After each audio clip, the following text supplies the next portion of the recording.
오늘 반드시 도우시는 하나님, 반드시 도우시는 하나님이라는 제목으로 함께 말씀 나누도록 하겠습니다.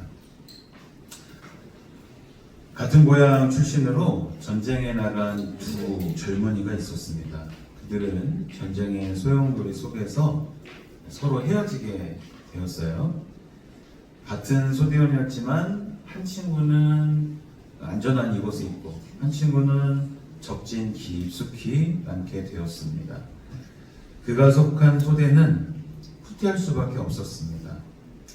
한 친구를 적진 속에 깊이 버려두고 온 이 친구의 마음이 편할 수가 없었습니다. 그는 소대장에게 부탁합니다. 소대장님, 제가 가서 제 친구를 구해오겠습니다. 하지만 안 된다는 대답뿐이었습니다.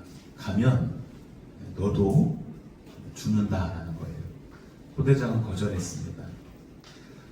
그러나 이 친구는 잠을 이룰 수가 없었습니다. 자기 하나밖에 없는 친구를 적진 깊이 버려두고 그냥 있을 수가 없었습니다. 그래서 소대원 몰래 그는 한밤중에 소대를 이탈해서 도망을 칩니다. 그리고 적진 깊이 들어가서 헤매다가 자기 친구를 드디어 찾게 됩니다. 근데 그 친구는 부상이 너무 심해서 피를 많이 흘리면서 죽어가고 있었습니다. 그리고 마침내 숨을 거두었습니다. 그리고 이 친구는 그 친구를 묻어주고 왔습니다. 소대장의 허락 없이 부대를 이탈한 그 사병을 꾸짖었습니다. 내 허락도 없이 가서 얻은 게 뭐냐? 친구는 결국 죽었지 않느냐? 구조할 수 없는데 뭐하러 너도 위험하게 그렇게 갔느냐 하고 꾸짖었습니다. 그때 사병이 이야기를 이렇게 합니다. 소대장님, 아닙니다. 제가 가기를 잘했다고 생각합니다. 제가 그 친구를 발견했을 때 그는 막 숨을 몰아쉬며 마지막 임종 직전이었는데 그 친구는 제게 이렇게 말했습니다. 친구야, 네가 반드시 올 줄 알았어. 그리고 저의 손을 잡고 마지막 눈을 감았습니다.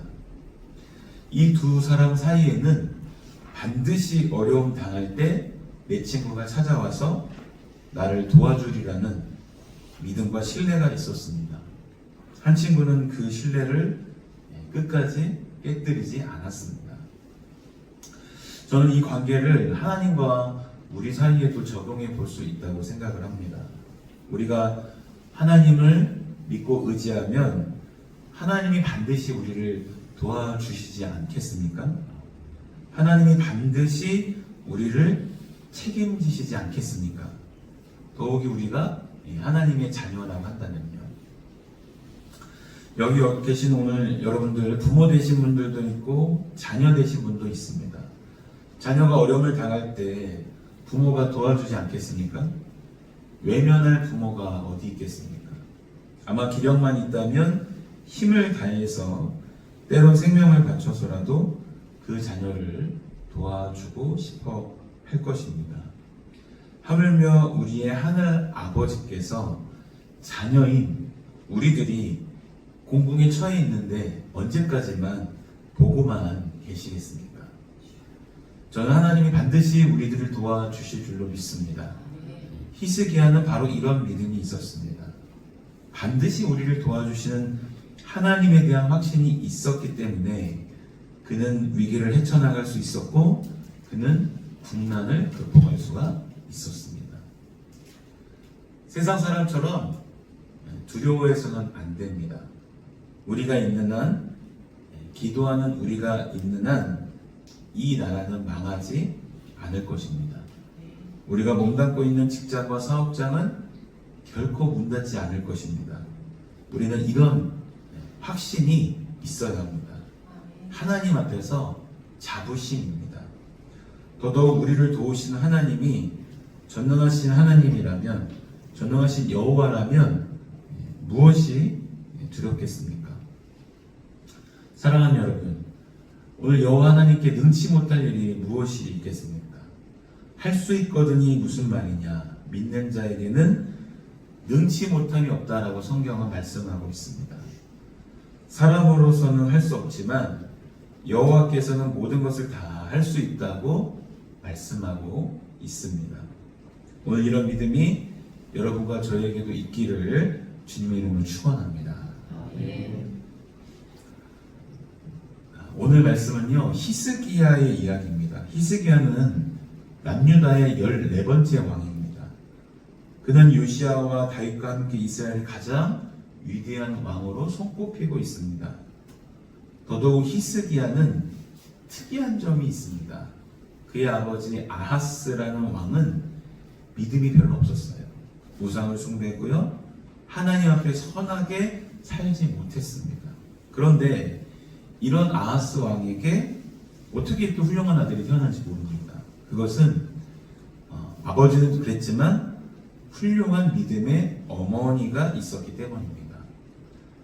아비야라는 어머니가 있었는데 이 어머니는 경건한 제사장 스가랴의 딸입니다.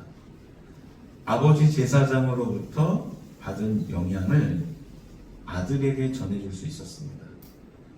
그래서 이 히스기야 왕은 어머니의 영향을 받아서 정말 믿음이 독실한 사람이 되었습니다. 그가 왕이 되어서 한 업적들이 많이 있는데 제일 첫 번째로는 일이 종교개혁을 한 일이에요. 하나님의 성전에 있던 모든 우상들을 다 탑파했고요, 아세라 목상들을 다 버렸고요, 그리고 오직 하나님만을 경외하고 예배하도록 했습니다. 그리고 성전을 보니 제사장들과 레위인들이 생활할 수가 없는 상황이었어요. 백성들이 율법에 따라 11조를 드리지 않았기 때문이죠. 그래서 백성들로 하여금 온전한 11조를 드려서 제사장과 레위인들이 그 성전에서 예배드리고 사역을 할 수 있도록 공고히 해주었습니다. 백성이 가져온 11조가 그 창고에 쌓일 정도로 그렇게 하나님을 경외하는 일에 온 백성이 동참하도록 했습니다. 자, 그것만이 아니었어요. 나라를 위기에서 건져낸 왕이 바로 이 히스기야입니다. 그 당시 세계적인 강대국은 아수르라는 나라였어요. 아수르의 왕 사네립이라는 사람은 대단한 사람이었습니다. 전쟁을 해서 져본 적이 없어요. 그가 무려 18만 5천 명이 넘는 군사를 이끌고 이 남유다를 침략해 들어왔습니다. 마치 바람 앞에 촛불처럼 온 유대 백성들은 불안하기 시작했습니다. 그래서 열왕기 하나 이사야서에서 보면 오죽했으면 이 히스기야 왕 자신도 오늘은 환난과 책벌의 날이라고 두려워하고 있습니다. 마치 엄마가 아이를 가졌지만 그 임산부가 아기를 낳을 힘이 없어서 아이를 낳지 못하는 그런 형국이 오늘 우리들의 모습이다 라고 고백을 하고 있습니다. 그런데 믿음을 회복한 히스기야 왕은 하나님을 바라보면서 그 어려운 위기를 뚫고 나가는 모습을 오늘 성경 본문에서 읽을 수가 있습니다. 첫 번째, 그는 최선을 다해서 방비했습니다. 여러분 1절을 보시면 이 모든 충성된 일을 한 후에 아수르의 왕 사네립이 부하들을 이끌고 공격해 맞다고 나옵니다. 다시 말하면 히스기야 왕이 모든 종교개혁을 다 이루고 하나님이 원하신 일을 다 행한 후에 이런 어려움을 당하게 된 것입니다. 이 남왕국 유다가 당한 환난은 범죄 때문에 당한 환난이 아닙니다. 온전히 하나님 앞에서 선하게 살았음에도 불구하고 하나님이 허락하신 시련이라면 이 백성을 연단하시기 위한 하나님의 섭리입니다. 우리도 그럴 수 있습니다. 내가 하나님의 말씀 앞에서 온전히 순종하며 살았지만은 때로는 내게 시련과 역경이 올 수 있습니다. 실패를 경험할 수도 있어요. 그것은 하나님이 우리의 믿음을 시험시키고 연단하시는 건데요. 더 강한 하나님의 백성으로 우리를 성장시키기 위한 하나님의 섭리가 있는 것입니다. 어찌 보면 히스기야 시대의 남유다가 그렇습니다. 하나님의 말씀에 순종해서 우상을 물리치고 하나님만을 경외했는데 어려움이 찾아왔습니다. 히스기야는 낙심하지 않았습니다. 그는 최선을 다해서 방비하는데 오늘 본문 3절에 보니 방백과 용사들과 더불어 성 밖의 물 근원을 이 성 안으로 끌어옵니다. 성 밖에 기온샘이라는 아주 유명한 샘이 있었습니다. 아주 물이 콸콸 터졌어요. 그런데 전쟁을 치르기 위해서 그 샘 근원을 성 안으로 끌어들였습니다. 여러분, 보통 성은 산 위에 높은 곳에 짓지요. 예루살렘에 가보면 예루살렘 성은 높은 언덕 위에 있습니다. 그런데 그 성 밑으로 물이 흐르게 만들었어요. 그것이 바로 우리가 잘 아는 실로암 못입니다. 이 실로암 못은 성 밖의 기온샘으로부터 터널을 뚫어서 연결된 샘인데요. 히스기야는 성 안으로 물이 들어오게 하고 밖에 있는 기온샘이라는 곳은 덮어버렸습니다. 그러니까 수로를 다 막아버렸어요. 그러니 성 안에 있는 사람들은 마음껏 물을 먹을 수가 있었고 성 밖의 적군들은 물이 없어서 곤란을 당하게 됩니다. 히스기야가 먼저 그 일을 한 것입니다. 이것을 히스기야 터널이다라고 불러요. 그것만이 아닙니다. 나아가서 그는 성을 보수합니다. 자, 오늘 본문 5절 말씀을 함께 읽겠습니다. 시작. 히스기야가 힘을 내어 무너진 모든 성벽을 보수하되 방배까지 높이 쌓고 또 외선을 쌓고 다윗성의 밀로를 견고하게 하고 우리와 방배를 많이 만들고. 아멘. 그는 최선을 다해서 전쟁을 준비했습니다.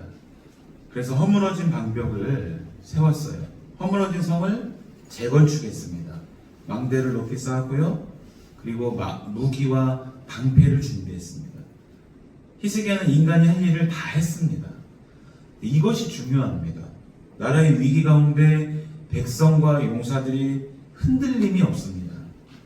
히스기야를 중심으로 한 마음이 되어서 그들은 전쟁의 준비를 하게 됩니다. 역시 우리가 위기를 당했을 때 하나가 된다는 것 매우 중요합니다. 여러분, 이승만 대통령이 했다고 하는 말, 뭉치면 살고 흩어지면 어떻게 돼요? 죽는다라는 말은 역시 역사에 불변하는 진리라고 생각합니다. 하나가 되면 살 수 있습니다. 한 민족이 하나로 뭉친다면 어떤 혼란이 와도 해결할 수가 있습니다. 마찬가지로 한 가정이 하나가 되면 어떤 시련이 와도 그 가정은 그 시련을 물리치고 남음이 있는 것입니다. 교회도 마찬가지입니다. 우리가 예수님 중심으로 신앙 안에서 우리 온 교인들이 하나가 된다면 우리 교회가 감당치 못할 일이 없음을 믿으시기를 바랍니다. 오늘 이스라엘 백성들은 히스기야를 중심으로 하나가 되었습니다. 그래서 힘을 모아서 성벽을 쌓았고 물 근원을 끌어다니고 망대를 높이고 무기와 방패를 준비했어요. 여러분, 어려움을 당할 때 우리가 할 수 있는 최선을 다해야 합니다. 우리 속담에도 이런 말이 있습니다. 감나무 밑에 누워서 감 떨어지기만을 기다리면 안 된다. 사다리를 놓고 올라가든지 따든지 할 일을 해야 합니다. 내가 할 일을 한 다음에 그 다음은 하나님이 도와주신 줄로 믿습니다. 사랑하는 여러분, 오늘 우리에게 시련과 어려움이 왔다고 하더라도 여러분이 먼저 할 수 있는 일을 최선을 다해서 하시기를 주님의 이름으로 축원합니다. 근데 그러나 그것만 가지고는 안 됩니다. 거기에 우리의 믿음이 있어야 할 줄로 믿습니다. 두 번째로 이 위기를 극복하기 위해서 히스기야는 백성들에게 믿음의 말을 선포했습니다. 오늘 본문 6절, 7절 같이 읽겠습니다. 군대의 지휘관들을 세워 백성들을 거느리게 하고 성문 광장에서 자기 앞에 무리를 모으고 말로 위로하여 이르되 너희는 마음을 강하게 하며 담대히 하고 아수르왕과 그를 따르는 온 무리로 말미암아 두려워하지 말며 놀라지 말라. 우리와 함께 하시는 이가 그와 함께하는 자보다 크니. 아멘. 자, 백성들 가운데 일어날 수 있는 불안과 염려와 근심을 예방하기 위해서 히스기야는 백성들 앞에 서서 말로 그들을 위로했습니다. 다시 말하면 믿음을 선포했습니다. 첫 마디는 여러분 두려워하지 마십시오. 담대하십시오 였습니다.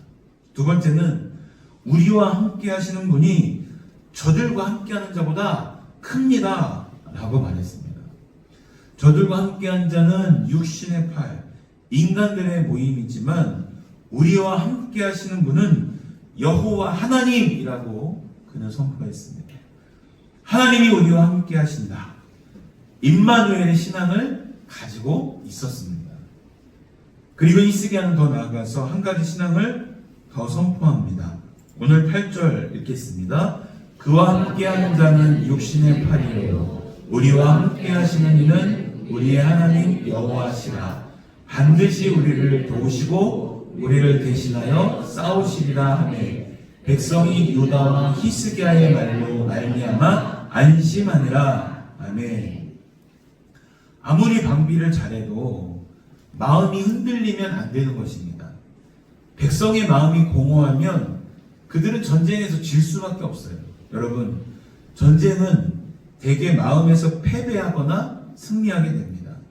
백성의 마음이 초가 녹듯이 녹아버리면 전쟁은 끝나는 것입니다. 그 중에는 배반자도 나올 것이고 분열을 일으키는 자도 나올 것이에요. 그런데 오늘 히스기야는 믿음의 말을 선포합니다.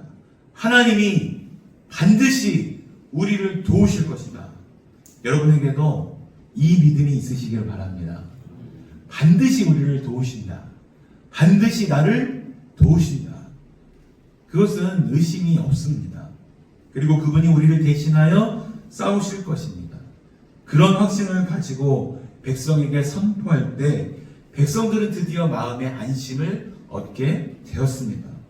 오늘도 우리에게 이런 믿음의 선포가 있어야 되지 않겠습니까? 히스기야는 어떻게 이런 담대한 말을 선포할 수 있었을까요? 그것은 그의 조상에게 주신 하나님의 약속을 히스기야가 굳게 믿었기 때문입니다.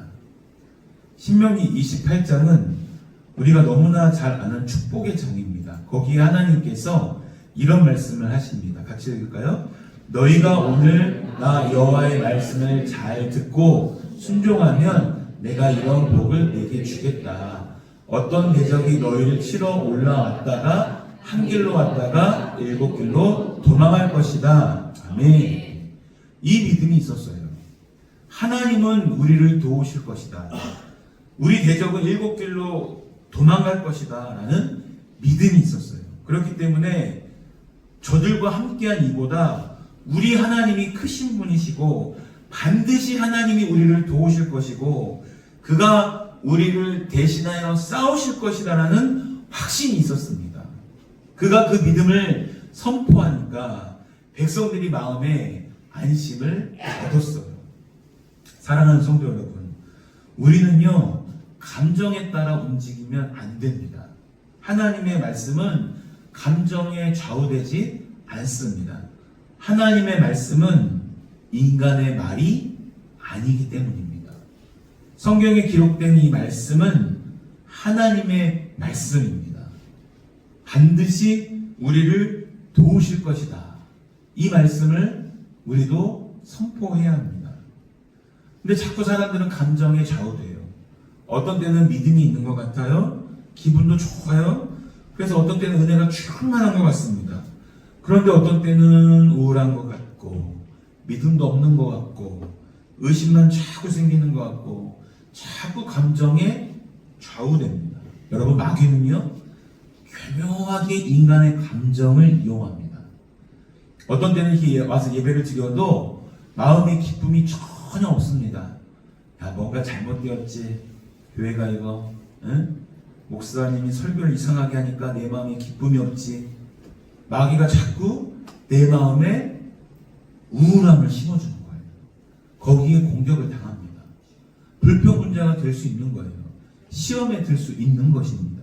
여러분, 그런데 하나님의 말씀은 1.1획도 틀린 점이 없습니다. 이것이 생명의 말씀입니다. 누구도 이 말씀을 훼손할 수가 없어요. 반드시 우리를 도우실 것이다. 우리를 대신해서 싸울 것이라 라는 확신을 가지고 믿음을 선포할 때 백성은 용기 100배하고 믿음으로 그 백성들이 하나가 될 수 있었다라는 것을 믿으시기 바랍니다. 믿음의 말을 선포하는 거예요. 자, 그리고 마지막 히스기야는 하나님 앞에 나아가 기도했습니다. 오늘 본문 20절 21절 한번 읽어보겠습니다. 이러므로 히스기야 왕이 아모스의 아들 선지자 이사야와 더불어 하늘을 향하여 부르짖어 기도하였더니 여호와께서 한 천사를 보내어 아수르 왕의 진영에서 모든 큰 용사와 대장과 지휘관들을 멸하신지라. 아수르 왕이 낯이 뜨거워 그의 고국으로 돌아갔더니 그의 시내전에 들어갔을 때에 그의 몸에서 난 자들이 거기서 칼로 죽였더라. 아멘. 자, 20절에 보니까 아주 놀라운 사실이 있습니다. 이제 이 위기 가운데 히스기야 왕과 이사야 선지자는 하나님의 성전으로 들어갑니다. 성전으로 들어가서 이 적장 랍사게가 보낸 산헤립이 보낸 편지를 앞에 놓고 하나님 앞에 기도하기 시작합니다. 밤새도록 기도했습니다. 그런데 기도하고 그 새벽에 나가보니까 하나님이 그 밤에 하나님의 사자들을 보내셔서 18만 5천 명의 아수르 대군을 다 멸하셨습니다. 다 쓸어도 죽어버렸습니다. 놀라시지도 않으시네요. 18만 5천 명이 그 밤에 하나님이 다 쓸어도 죽였는데, 여러분, 환난을 물리치는 것은 기도 외에는 없는 것임을 믿으시기 바랍니다. 기도하는 한 사람은 한 민족을 이길 수가 없는 것이에요. 오늘 어려운 이 시대에 우리 기도하는 한국교회가 있는 한 대한민국은 영원할 것을 믿으시기 바랍니다. 기도하는 한 영혼이 있는 한 전 세계에 전쟁으로 고통받고 있는 영혼들이 속히 회복될 줄로 믿습니다. 기도하는 한 성도가 있는 한 그 교회는 견고히 설 수 있는 것입니다. 기도하는 한 성도가 있는 한 그 가정은 어려움을 이겨낼 수 있는 것입니다. 기도가 최고의 방책인 것이고요. 핵폭탄보다 더 강한 것이 기도인 줄로 믿으시기 바랍니다. 여러분, 오늘 히스기야 왕은 기도함으로 이 어려움을 극복했습니다. 결국 하나님을 공격하고 모욕하던 이 아수르 왕 산헤립은 어떻게 되었을까요? 얼굴이 뜨끈뜨끈하다라는 것은 부끄러워서 뜨거운 얼굴로 돌아갔다라는 거예요. 그는 자기 고국으로 돌아가서 자기가 믿는 우상의 신당에 들어가서 자기 우상에게 왜 우리가 이렇게 졌느냐라고 항의하다가 자기 몸에서 난 자기 두 아들에 의해서 죽임을 당했습니다. 아들이 왕이 돼버리려고 아버지를 죽여버린 거예요. 하나님을 모욕하던 사람은 결국 이런 비참한 말로를 당하게 되는 것입니다. 여러분, 기도만이 우리의 문제를 해결할 수 있는 줄로 믿습니다. 히스기야의 생애는 기도의 생애였습니다. 위기를 당할 때마다 그는 기도했습니다. 그리고 어려움을 해결할 수 있었습니다. 여러분, 지금이 기도할 때가 아닐까요? 여러분 마음속에 불안이 있습니까? 믿음이 흔들립니까? 의심이 있으세요? 기도의 자리로 나오시기를 주님의 이름으로 부탁드립니다. 영국의 유명한 청교도 정치가 중에 크로멜이라는 분이 있었어요. 이 크로멜이라는 분이 태어났을 때 어머니가 그를 키우지 못하고 유모가 젖을 먹여서 키웠는데, 한 번은 이 유모가 이 크로멜의 할아버지의 집에 이 아이를 데리고 놀러 가게 되었습니다. 할아버지 집에는 당시에 아주 희귀한 원숭이를 키웠습니다. 몇 마리 원숭이를 키웠는데, 원숭이를 평소에는 우리에 가뒀지만 어떤 때는 마당에 내놓기도 했어요. 그런데 마침 그때가 원숭이들이 마당에서 놀고 있을 때 유모가 크로멜을 안고 젖을 먹이니 원숭이가 신기해서 물끄러미 쳐다봅니다. 유모가 아기를 젖을 먹이다가 잠깐 내려놓고 방 안에 들어간 사이에 흉내내기를 좋아하는 원숭이가 와서 아기를 자기가 안아봅니다. 그런데 이 아이를 안고 그만 지붕 위로 올라가 버립니다. 사다리를 두고 지붕 위로 쫓아가도 원숭이가 이 아기를 안고 다른 집으로 또 뛰어버리는 것입니다. 만약에 그 높은 데서 아기를 놔버리면 어떻게 돼요? 아기는 죽지요. 하지만 이 크로멜의 할아버지가 믿음이 좋았습니다. 온 가족을 불러 모으더니 크로멜은 우리 손을 떠났다. 이제 우리는 하나님 앞에 기도하는 수밖에 없다. 우리 기도하자. 그리고 무릎을 꿇고 온 가족이 기도를 했습니다. 그랬더니 원숭이가 그 기도하는 모습을 가만히 쳐다보고 있는 거예요. 그러더니 흉내내기를 좋아하는 원숭이가 이 아기를 안은 채로 내려와서 같이 무릎을 꿇습니다. 그리고 기도하는 척 하더니 크로멜을 내려놓고 다시 자기 집으로 가버렸습니다. 참 놀라운 일이죠. 여러분, 이런 인생의 위기들이 우리에게는 왜 없겠습니까? 내 손으로 도저히 해결할 능력이 없습니다. 아니, 내 손을 떠났습니다. 우리가 할 일은 다 했지만 안 됩니다. 누구에게 맡겨야 됩니까? 하나님께 맡겨야 할 줄로 믿습니다. 이런 사람 저런 사람 여러 가지 환경과 어려움에 부딪히더라도 우리는 마지막까지 하나님을 신뢰하고 하나님만을 바라보고 하나님 앞에 기도하시기를 주님의 이름으로 축복합니다. 우리 인생의 문제는 기도만이 해결할 수 있습니다. 어려울 때 우리는 더욱 눈을 들어서 하나님을 바라보십시오.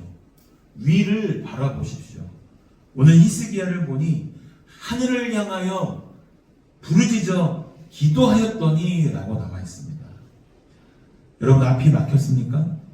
위를 보시기 바랍니다. 하나님을 바라보시기를 바랍니다. 인간에게는 길이 없지만 하나님께는 길이 있고 하나님께는 방법이 있습니다. 우리는 그것을 알지 못하기 때문에 어리석은 거예요. 하나님 앞에 나아가셔야 합니다. 특별히 이 사순절에 우리 인생의 문제들, 우리 대한민국을 위해서, 우리 교회를 위해서, 지금 또 전쟁이 또 일어났죠? 그 전쟁으로 고통받는 국가들의 국민들을 위해서 함께 기도함으로 하나님의 놀라운 응답을 경험하는 저와 여러분의 삶이 되시기를 주님의 이름으로 축원합니다.